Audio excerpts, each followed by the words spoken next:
Tutaq ki, yoldaşınız bir peşəyə sahibdir, bir işlə məşğul olmalıdır. Onun üçün ayrıca bir hissə ayrılmalıdır ki, o orada öz fəaliyyətini davam eləyə bilsin. Uşaqların peşələri nə olacaq? Hansı istiqamətə yönümlüdürlər?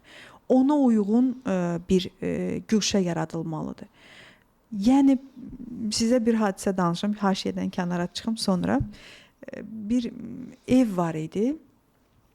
Bu qədər detalcı fikirləşməyimizin əslində səbəbi bir körpə uşaq olub. Aha.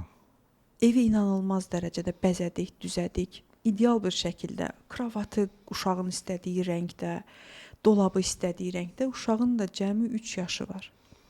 Hətta sizə deyim ki, onun oturub rəsm çəkməsi üçün masanın hündürlüyü filan hər bir şey ona uyğun ayarlanıb.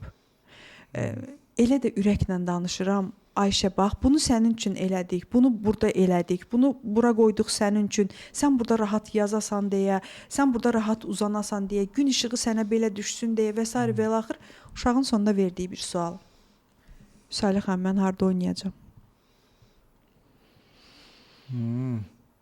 Uşaqdır da.